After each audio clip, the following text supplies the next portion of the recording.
Hello everyone, কেমন আছো তোমরা সবাই? আশা করছি সবাই খুব ভালো আছো। এই ভিডিওটা তোমার ইনভেস্টিং নলেজকে অনেক বেশি স্ট্রং করবে। এটা প্রথম ভিডিও, শেয়ার মার্কেট সিরিজের প্রথম ভিডিও। এই ভিডিওগুলোতে তোমাদেরকে আমি শেয়ার মার্কেট কি জিনিস, শেয়ার মার্কেটকে কিভাবে অ্যানালাইসিস করতে হবে, কিভাবে শেয়ার মার্কেটে ইনভেস্ট করতে হয়, এই সমস্ত কিছু ডিটেলসে এই সিরিজের মধ্যে কমপ্লিট হবে। আজকের এই ভিডিওতে আমরা দেখব যে শেয়ার মার্কেটটা কি জিনিস, হোয়াট ইজ শেয়ার মার্কেট। তো সেটার সম্বন্ধে ডিটেলসে ভিডিওটার মধ্যে থাকবে। ভিডিওটা ভালো লাগলে লাইক করে দিও, চ্যানেলটাতে নতুন হয়ে থাকলে সাবস্ক্রাইব করে নিও, আর মাস চ্যানেলটার সঙ্গে জুড়ে থাকতে ভুলো না। তো চলো পুরো ডিটেলসে শেয়ার মার্কেট সম্বন্ধে বোঝাই। দেখো, যখনই শেয়ার মার্কেটের কথা আসে তখন বিভিন্ন জনের বিভিন্ন ওপিনিয়ন শুনতে পাই। কেউ বলে যে শেয়ার মার্কেট একটা পুরো গ্যাম্বলিং, শেয়ার মার্কেটে কখনো টাকা লাগাতে নেই, শেয়ার মার্কেটে কখনো ইনভেস্টিং করতে নেই। তো এই সমস্ত জিনিসগুলো প্রচুর কনফিউশন তৈরি করে যে সত্যি কি শেয়ার মার্কেট ওরকম কোনো জিনিস। তো আজকে কিন্তু শেয়ার মার্কেটের কনসেপ্টটা তোমাদের ক্লিয়ার হবে। নাও প্রথমে আসি, এই শেয়ার মার্কেটটা কি জিনিস। দেখো, শেয়ার মার্কেট অর্থাৎ মার্কেটে কোনো জিনিসকে শেয়ারের কথা বলা হচ্ছে। তো ডিটেলসে স্ক্রিনে দেখো ভালো করে। দেখো, এখানে কি বলা আছে যে শেয়ার মার্কেটে আমরা যখনই এই কথাটা আসে, মানে শেয়ার মার্কেটে কথাটা আসে, তখন বিভিন্ন ধরনের দাগের কথা দেখতে পাই। এইরকম পিকচার কিন্তু প্রচুর দেখতে পাবে, যেখানে বিভিন্ন ধরনের দাগ রয়েছে, কোথাও লাল, সবুজ, নীল, এরকম প্রচুর দাগ দেখতে পাই। অ্যাকচুয়ালি শেয়ার মার্কেটে কিন্তু ওনারশিপ স্ট্রাকচারে চলে। আচ্ছা, কি জিনিস আমি একটু বোঝাই ভালো করে। ধরো কোনো একটা কোম্পানি আছে, আর সেই কোম্পানির কিছু পরিমাণ টাকার দরকার। ঠিক আছে, ধরো কোম্পানির 1 লাখ টাকার দরকার আছে। তো সেই কোম্পানি 1 লাখ টাকা পাবে কোথা থেকে? সে চাইছে যে পাবলিকরা 1 লাখ টাকা সেই কোম্পানিকে দিক। অর্থাৎ রিলায়েন্স কোম্পানি ধরো চাইছে যে 1 লাখ টাকা পাবলিকদের কাছ থেকে নেবে, কারণ তার ফান্ডিং এর দরকার আছে। তো সে কি করবে, 1 লাখ টাকা তার দরকারের জন্য সে 1 লাখ টাকার শেয়ার ইস্যু করবে। এবার ধরো সে সামথিং, আমি ধরলাম যে 1000 খানা শেয়ার ইস্যু করলো, অর্থাৎ 1 লাখ টাকার ভ্যালুয়েশনে 1000 খানা শেয়ার ইস্যু করলো। তাহলে প্রত্যেকটা শেয়ারের প্রাইস কত হতে হবে? 100 টাকা মিনিমাম হতে হবে, 100 টাকা মাস্ট হতে হবে। তো যখনই 100 টাকা, 1 লাখ টাকা দরকার হবে, তখন সে কি করবে, 100 টাকা করে এরকম 1000 খানা শেয়ার পাবলিকের কাছে ইস্যু করে দেবে। যখনই পাবলিক ওই 100 টাকা করে শেয়ার 1000টা কিনে নেবে, তার মানে কি রিলায়েন্স কোম্পানি কত টাকা পেয়ে গেল? 1 লাখ টাকা পেয়ে গেল। তো এই যে 100 টাকা করে যে শেয়ারটা বিক্রি করে দিল, এতে কি হলো, পাবলিক রিলায়েন্স কোম্পানির কিছুটা কিন্তু ওনারশিপ পেয়ে গেল। ঠিক আছে, এই জিনিসটা বোঝা গেছে। এবার আসি, সেম ভাবে যদি আরো একটু বেটার এক্সাম্পলে বোঝার চেষ্টা করি, যে ধরো দুটো বন্ধু মিলে একটা কোম্পানি তৈরি করলো, 50-50 পার্সেন্টেজে একটা রেস্টুরেন্ট চালু করলো। এখন এখানে রুলস কি হলো, যে রেস্টুরেন্টে যদি কালকে প্রফিট হয় তাহলে দুজন মিলে দুজন প্রফিট নিয়ে নেবে। যদি লস হয়, কালকে যদি রেস্টুরেন্ট ডুবে যায় বা রেস্টুরেন্টে যদি সেরকম ভাবে ইনকাম না হয়, তাহলে সেই লসটাও দুজনে মিলে কিন্তু শেয়ার করবে। ঠিক শেয়ার মার্কেটেও তাই হয়। শেয়ার মার্কেটে 50-50 রুল চলে।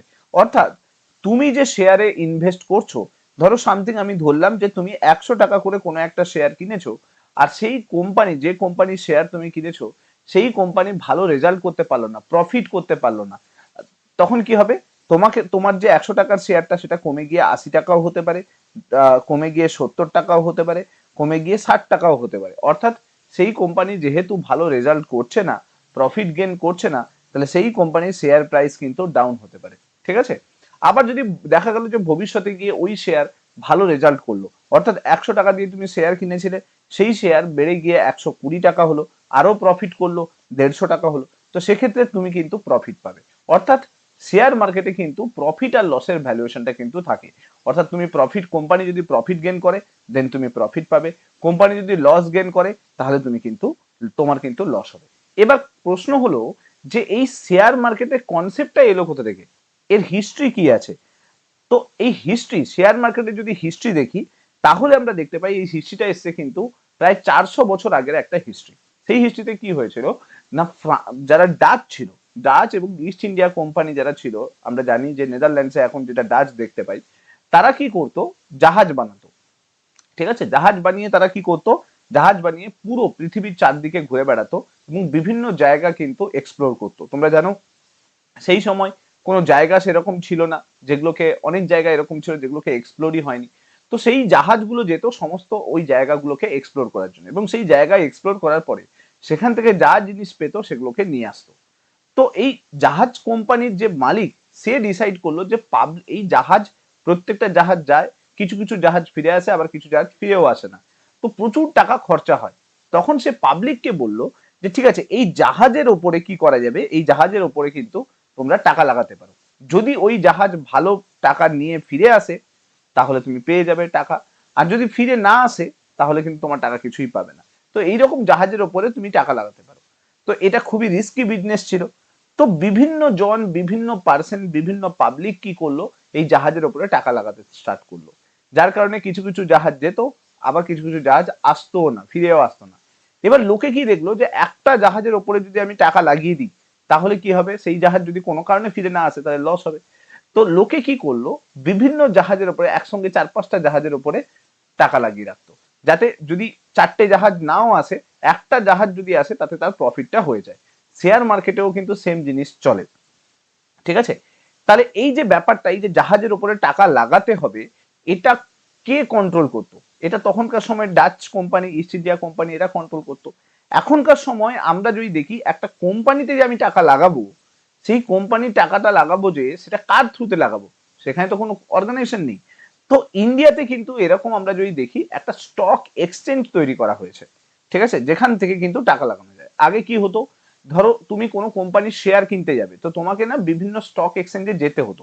এরকম স্টক এক্সচেঞ্জ দুটো জায়গাতে আছে, মানে দুটো আছে, একটা হচ্ছে বোম্বে স্টক এক্সচেঞ্জ আর একটা হচ্ছে ন্যাশনাল স্টক এক্সচেঞ্জ।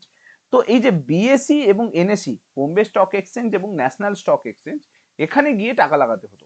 আগে কি হতো, যে তোমার যদি কোনো কোম্পানিতে টাকা লাগানো থাকতো, তাহলে তুমি কি করতে, তুমি প্রথমে বোম্বে স্টক এক্সচেঞ্জে যেতে এবং গিয়ে ফিজিক্যালি ওই কোম্পানির শেয়ারকে কিন্তু কিনতে, ঠিক আছে।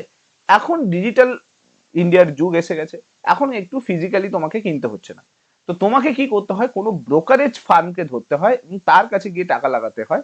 দেন সেই টাকা পরবর্তীকালে সে কিন্তু কোম্পানির থ্রুতে কিন্তু তুমি তার কাছ থেকে কিনতে পারো। কিভাবে, আমি প্রসিডিওরটা বলবো। দেখো, এই মার্কেটে দুটো মার্কেট আছে, ঠিক আছে, শেয়ার মার্কেটে দুটো পার্ট আছে। একটাকে বলা হয় প্রাইমারি মার্কেট আর একটাকে বলা হয় সেকেন্ডারি মার্কেট। তো প্রাইমারি মার্কেট কি হয়, কোনো কোম্পানি যদি তার প্রথমবার কোনো শেয়ারকে নিয়ে আসছে, ঠিক আছে, সে কি করে প্রাইমারি মার্কেটে তার শেয়ারটাকে নিয়ে আসে, সেটাকে বলা হয় আইপিও, ইনিশিয়াল পাবলিক অফারিং, ঠিক আছে। এবং সেটা তার অরিজিনাল প্রাইস থাকে। ধরো কোনো একটা কোম্পানি সে 100 টাকা করে তার শেয়ার নিয়ে এলো, তো তার আইপিও প্রাইস হলো 100 টাকা। এবার সেই কোম্পানি কি করবে, পরবর্তীকালে তাকে ওই 100 টাকায় যারা কিনলো তারা গিয়ে কি করবে, সেকেন্ডারি মার্কেটে সেল করবে। এবং সেকেন্ডারি মার্কেটে ওই কোম্পানি যদি ভালো রেপুটেশন থাকে, ভালো প্রফিট গেন করে থাকে, তো পাবলিক তাকে জোর করে কেনার চেষ্টা করবে, ঠিক আছে, তার ডিমান্ড ভালো হবে। তো যদি ডিমান্ড ভালো হয় তার শেয়ার প্রাইস ওপর দিকে চলে যাবে। তো এই সেকেন্ডারি মার্কেটে কিন্তু শেয়ার প্রাইসটা ওঠানামা করে। তো আমরা শেয়ার মার্কেটে যে ওঠানামাটা দেখতে পাই, এটা কিন্তু সেকেন্ডারি মার্কেটে দেখতে পাই, নট প্রাইমারি মার্কেট, ঠিক আছে। তো এই যে মার্কেটটা তাহলে রয়েছে কোথায়, রয়েছে কিন্তু এক্সচেঞ্জে। এখানে আমি একটু দেখাই, যেরকম এক্সাম্পল হিসেবে আমি যদি দেখাই, দেখো এই যে যেটা আমি বললাম যে প্রাইমারি মার্কেট এবং সেকেন্ডারি মার্কেট, এই জিনিসটা তো বোঝালাম। তো প্রাইমারি মার্কেটে কোনো কোম্পানির শেয়ার, জেনে রাখো, কোনো কোম্পানি, যে কোনো কোম্পানি, সে কি করে, তার সব শেয়ারকে বিক্রি করে দেয় না। সে মিনিমাম 50%-এর বেশি শেয়ারকে কিন্তু নিজের কাছে রাখে। অর্থাৎ কোম্পানির মালিক যদি সব শেয়ারকে বিক্রি করে দেয় তাহলে পাবলিক তো কোম্পানির মালিক হয়ে যাবে, তাই না? তো কি করে, সে তার বেশিরভাগ শেয়ারটা কার কাছে রাখে, নিজের কাছে রাখে, ঠিক আছে। তো কোম্পানির প্রমোটার যে আছে তার কাছে কিন্তু বেশিরভাগ শেয়ার থাকে 50%। বাকি শেয়ারগুলো সে কিন্তু বিভিন্ন জায়গাতে সেল করে দেয়, ঠিক আছে, মিউচুয়াল ফান্ড নিয়ে নেয়, কিছু ফরেন ইনভেস্টার নিয়ে নেয়, তারা নিয়ে নেয়। হয়েছে, এই জিনিসটা বুঝতে পেরেছো? আচ্ছা, এবার বুঝি যে স্টক এক্সচেঞ্জ কি জিনিস। দেখো, স্টক এক্সচেঞ্জ দুটো হয়, একটা হয় বোম্বে স্টক এক্সচেঞ্জ আর একটা হয় ন্যাশনাল স্টক এক্সচেঞ্জ। এই দুটো স্টক এক্সচেঞ্জ আমরা দেখতে পাই। এর মধ্যে জেনে রাখো, বোম্বে স্টক এক্সচেঞ্জ যেটা রয়েছে, এবারে বোম্বে স্টক এক্সচেঞ্জে 5,000-এর বেশি কোম্পানি লিস্টেড রয়েছে। এবার কোন কোম্পানি ভালো করছে, কোন কোম্পানি খারাপ করছে, সেটা বুঝবো কি করে? তো এরা না একটা ইন্ডেক্স বানিয়ে রেখেছে। কি ইন্ডেক্স?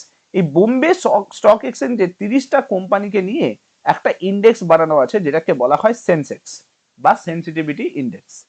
ঠিক একইভাবে ন্যাশনাল স্টক এক্সচেঞ্জের 50টা কোম্পানিকে নিয়ে একটা ইন্ডেক্স বানিয়ে রেখেছে, যেটাকে বলা হয় নিফটি, ঠিক আছে। তো এই নিফটি আর সেন্সেক্স, এই দুটো জিনিস কিন্তু পাই।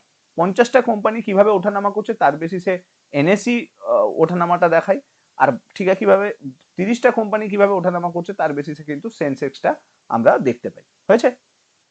এই যে নিফটি, তাতে টোটাল আমরা যদি দেখি নিফটি 50, অর্থাৎ 50টা কোম্পানি রয়েছে। ঠিক একইভাবে সেন্সেক্সে আমরা যদি দেখি 30টা কোম্পানি রয়েছে। এবার প্রশ্ন হলো আমি শেয়ারটাকে কিনবো কিভাবে আর শেয়ারটাকে বেচবো কিভাবে, ঠিক আছে? তো এখানে কিনতে তো আর বেচতে হবে, এখন আমি তো আর বোম্বে যেতে পারবো না, বোম্বেতে গিয়ে একদম স্টক এক্সচেঞ্জ থেকে ডাইরেক্ট কিনতে পারবো না। তো এই কেনা বেচাটা কিভাবে হবে? তো এখানে বলা আছে যে স্টক মার্কেটে তোমাকে যদি ইনভেস্ট করতে হয় তার জন্য কিন্তু জেনে রাখো দুটো প্রসেস আছে। এক তো তুমি আইপিও কিনতে পারো, কোনো কোম্পানি যখন প্রথম শেয়ার নিয়ে আসছে তখন তাকে আমরা বলি আইপিও, ঠিক আছে? সেই আইপিও তে কিনতে পারো, কিনবে কিভাবে পরে যাচ্ছি আমি। অথবা যে কোম্পানি অলরেডি শেয়ার মার্কেটে আছে তুমি সেটা কিন্তু কিনতে পারো, ঠিক আছে? এবার দেখো, এবার এই সমস্ত শেয়ারকে কন্ট্রোল করছে কে? মানে এগুলোকে তো রেগুলেট করা দরকার আছে, তা না হলে তো প্রচুর স্ক্যাম হতে পারে। তো রেগুলেট করার জন্য কিন্তু security exchange board of India বা সেবি কে রাখা হয়েছে। এই সেবি যে দেখো এই স্টকটাকে পুরোটাকে রেগুলেট করে। এবার রেগুলেট করবে কি করে? তাহলে সেবিকে নিশ্চয়ই কন্ট্রোল করার জন্য কিছু না কিছু এলিমেন্ট দরকার যেগুলোতে ও অলওয়েজ কিন্তু অবজারভেশন রাখবে। তো মনে রেখে দাও, তিনখানা তোমার অ্যাকাউন্ট দরকার যদি তোমাকে শেয়ার মার্কেটে ইনভেস্ট করতে হয়। একটা হচ্ছে একটা ব্যাংক অ্যাকাউন্ট দরকার, একটা ট্রেডিং অ্যাকাউন্ট দরকার, আর তুমি যে শেয়ারটা কিনছো সেটা একটা পার্টিকুলার অ্যাকাউন্টে গিয়ে জমা হবে, সেই অ্যাকাউন্টটার নাম হচ্ছে ডিম্যাট অ্যাকাউন্ট, ঠিক আছে? তো অর্থাৎ তোমার তিনখানা অ্যাকাউন্ট দরকার, একটা হচ্ছে ব্যাংক অ্যাকাউন্ট, একটা হচ্ছে ট্রেডিং অ্যাকাউন্ট, একটা হচ্ছে ডিম্যাট অ্যাকাউন্ট। এবার তুমি যে শেয়ারগুলো কিনছো সেগুলো পুরোটা কিন্তু এই ডিম্যাট অ্যাকাউন্টে শো করবে। যত শেয়ার তুমি পুরো লাইফ টাইমে কিনবে সেগুলো বা কিনবে বা বিক্রি করবে সেগুলো কিন্তু ডিম্যাট অ্যাকাউন্টে শো করবে, ঠিক আছে? তো সেবি কি করে এইগুলোকে পুরো নজরে রাখে যে কোন শেয়ার কেনা হচ্ছে, কোন শেয়ার বেচা হচ্ছে, এগুলো পুরো নজরে রাখে। এবার আসি যে কিনবে কিভাবে। কিনতে গেলে তোমাকে দেখো, আগে কি হতো, তুমি বোম্বে স্টক এক্সচেঞ্জের দপ্তরে যেতে, সেখানে বিভিন্ন ব্রোকাররা দাঁড়িয়ে থাকতো, তাদেরকে 1000 টাকা দিতে বা সামথিং টাকা দিতে, সে তোমার হয়ে স্টক কিনে নিয়ে এসে তোমাকে কাগজটা ধরিয়ে দিত এবং তুমি তাকে কমিশন দিয়ে দিতে। এটাই হচ্ছে আগের প্রসিডিওর ছিল। এখন কি হয়ে গেছে, এখন তোমাকে যেতে হবে না, এখন তুমি কি করতে পারো, যে কোনো ব্রোকারেজ প্ল্যাটফর্মে যেতে পারো। সেটা গ্রো হতে পারে, মতিলাল অসওয়াল হতে পারে, জিরোধা হতে পারে, আইসিআইসিআই হতে পারে, যে কোনো ব্যাংকেরও নিজস্ব কিন্তু এরকম প্ল্যাটফর্ম রয়েছে, ব্রোকারেজ প্ল্যাটফর্ম, সেখানে যেতে পারো এবং তাদেরকে তুমি টাকা দিতে পারো এবং স্টক যেগুলো চলছে তুমি চুজ করতে পারো, সেই অনুযায়ী তুমি কিন্তু কিনতে পারো। ধরো সামথিং গ্রোতে গেলে, আর তুমি ধরো রিলায়েন্সের একটা শেয়ার কিনলে 1200 টাকা দিয়ে, তো 1200 টাকা দিয়ে রিলায়েন্সের শেয়ার কেনার সঙ্গে সঙ্গে গ্রোয়ের যে ডিম্যাট অ্যাকাউন্ট আছে সেখানে কিন্তু তোমার ওই শেয়ারটা শো করবে, হয়েছে? এবার তুমি বলবে তাহলে গ্রো এর প্রফিট কি? গ্রো এর প্রফিট হচ্ছে গ্রো তোমার উপর থেকে কমিশন নেবে। যখনই তুমি পরবর্তীকালে শেয়ারটাকে বিক্রি করতে যাবে তখন সে তোমার উপর থেকে কিন্তু কিছুটা কমিশন নেবে। এই কমিশন রেট বিভিন্ন কোম্পানির ক্ষেত্রে বিভিন্ন, যত কম কমিশন রেট থাকবে সেই কোম্পানি কিন্তু তত ভালো হবে, সেখানে গিয়ে তোমার ইনভেস্ট করাটা ভালো হবে। নর্মালি লং টার্ম ইনভেস্টিং এ কিন্তু এই কমিশন রেটের কোনো প্রবলেম হয় না, কারণ লং টার্ম ইনভেস্টিং এ তোমার অলরেডি টাকাটা অনেক বেড়ে থাকে, তো অতএব তোমার কিন্তু সেই পরিমাণ কোনো ব্রোকারেজ বা কমিশন অতটা কষ্টের হয় না, ঠিক আছে? তো এই লং টার্ম ইনভেস্টিং এর উপর তোমাকে জোর দিতে হবে, কারণ তুমি যদি শর্ট টার্মে প্রত্যেক দিন করো সেটা কিন্তু ইনভেস্টমেন্ট নয়, সেটা কিন্তু ট্রেডিং হয়ে গেল, ঠিক আছে? সো ট্রেডিং এ কিন্তু তোমাকে এক্সপার্ট হতে হবে, তোমাকে রেগুলার বেসিসে সারাদিন ল্যাপটপের দিকে বসে থাকতে হবে, চেক করতে হবে কোনটা উঠছে কোনটা নামছে, এগুলো তোমাকে দেখতে হবে। এটা হচ্ছে ট্রেডিং। ইনভেস্টমেন্ট কোনটা? একবার তুমি কোম্পানিটাকে জেনে নিলে, দিয়ে তুমি কোম্পানিটাতে ইনভেস্ট করে দিলে, সেই কোম্পানি অনেক দিন ধরে থাকবে, লং টার্মে 10 বছর 15 বছর থাকবে, সেই কোম্পানি যেভাবে ভালো রেজাল্ট করবে তুমি সেই অনুযায়ী কিন্তু প্রফিট পেয়ে যাবে। এটা হচ্ছে হচ্ছে ট্রেডিং, ইনভেস্টমেন্ট। বোঝাতে পারলাম? এবার প্রশ্ন হলো যে তাহলে স্টক মার্কেট কি একটা জুয়া? মানে মানে এই স্টক মার্কেটে যা করছি আমরা সেটা কি তাহলে একটা জুয়ার মধ্যে পড়ে? তো আনসার হচ্ছে ইয়েস। যদি তুমি স্টক মার্কেট সম্বন্ধে কিছু না জানো তাহলে স্টক মার্কেটটা কমপ্লিটলি একটা জুয়া। এক্সাম্পল দিচ্ছি তাহলে বুঝতে পারবে। ধরো ইয়েস ব্যাংক, এবার ইয়েস ব্যাংক তুমি দেখতে পাবে ইয়েস ব্যাংক কিন্তু 400 টাকার শেয়ার ছিল, ঠিক আছে? 400 টাকার শেয়ার ছিল, এখন কত টাকার শেয়ার? সব থেকে লোয়েস্ট গেছে 5 টাকার শেয়ার। অর্থাৎ কোম্পানি 400 টাকা থেকে 5 টাকায় এসে জুটেছে। এবার কেউ ভাবো সে যদি 400 টাকায় কেনে তাহলে সে তাকে 5 টাকায় বিক্রি করতে হচ্ছে, 5 টাকাতে, তো কোম্পানিটা তো পুরো লস হয়ে গেল, পুরো শেষ হয়ে যাবে, তার 1 টাকাও বেঁচে থাকবে না। যদি তুমি না জানো যে কোন কোম্পানিটা ভালো, সেই কোম্পানি কিভাবে পারফর্ম করছে, তার শেয়ার হোল্ডিং প্যাটার্ন কেমন, তার ফান্ডামেন্টাল অ্যানালাইসিস তুমি যদি না জানো, রিটার্ন অন ক্যাপিটাল তুমি যদি না জানো, এগুলো যদি তুমি কিছুই না জানো, তুমি যদি শুধু কোম্পানি জানো আর কেউ তোমাকে বলে দিচ্ছে এই কোম্পানিটা ভালো, আর তুমি কিছু না ভেবে না বুঝে তুমি যদি ওই কোম্পানিতে লাগিয়ে দাও, যদি তোমার আন্ডারস্ট্যান্ডিং না থাকে, নলেজ না থাকে, তাহলে কি হবে? তাহলে সেটা জিরোই দাঁড়াবে। পরবর্তীকালে ওই কোম্পানি যদি ডুবে যায় তাহলে ওটা জোয়াই তো হলো, বেটই তো করলে তুমি, যে আমাকে কেউ একজন বলেছিল ওই কোম্পানি ভালো হবে কিন্তু ভালো হয়নি, তো আলটিমেটলি গ্যাম্বলিং হলো না, তো জুয়াই হলো। তো কোনো জিনিস যদি না জেনে তুমি করো তাহলে সেটা কিন্তু গ্যাম্বলিং। তো শেয়ার মার্কেট তাই বলা হয় গ্যাম্বলিং, কারণ তোমার নলেজ নেই, ওই কোম্পানি সম্বন্ধে তুমি কিছুই জানো না। এবার যদি তুমি কোম্পানির সম্বন্ধে জানো, যদি কোম্পানি জানো যে কোম্পানি ভালো, কোম্পানি প্রফিট গেইন করছে, তুমি আন্ডারস্ট্যান্ডিং আছে, কোম্পানি ফান্ডামেন্টাল অ্যানালাইসিস তোমার সব ক্লিয়ার আছে, সবকিছু পারফেক্ট আছে, তাহলে তুমি জানো যে সেই কোম্পানি পরবর্তীকালে ভবিষ্যতে অনেক বড় জায়গায় যাবে। যেরকম এক্সাম্পল দিচ্ছি, রিলায়েন্সের শেয়ার 17 টাকা থেকে স্টার্ট হয়েছে, 17 টাকা। এখন ভাবো কেউ যদি সামথিং, আমি এক্সাম্পল দিচ্ছি যে এটা 20 টাকা দাম ছিল, আমি ধরলাম 17 টাকা নয় 20 টাকা। এবার কেউ যদি 1000 টাকা ইনভেস্ট করে রাখে, আমি 20 দিয়ে ডিভিশন করলাম, তাহলে তার কাছে মিনিমাম কতগুলো শেয়ার, 500 খানা শেয়ার হবে, হ্যাঁ কিনা বলো? 500 নয়, সরি, 50 খানা শেয়ার হবে, ঠিক আছে। কেউ যদি 10,000 ইনভেস্ট করে রাখে তাহলে তার কাছে 500 খানা শেয়ার হবে। তাহলে 10,000 টাকা, 10,000 টাকা যদি কেউ রিলায়েন্সের শেয়ার ইনভেস্ট করে রাখে 20 টাকা শেয়ারে, তাহলে এখন তার সেই শেয়ারের ভ্যালু কত? 500 ইন্টু, এটা দেখো 1600 টাকা পর্যন্ত গেছে, 1600, তার মানে তার সেই 10,000 টাকা 8 লাখ টাকাতে কনভার্ট হয়ে গেছে, ঠিক আছে। সে শুধু শুধু কোম্পানিটা জানে, আর সেই জানার জন্য আস্তে আস্তে কোম্পানি বেড়েছে, আর বাড়তে সেই টাকা কিন্তু ডবল ট্রিপল হয়ে গেছে, মাথায় ঢুকেছে? তো অতএব যদি তুমি কোম্পানিটার সম্বন্ধে জানো তাহলে এটা গ্যাম্বলিং নয়, যদি কোম্পানিটার সম্বন্ধে না জানো তাহলে গ্যাম্বলিং।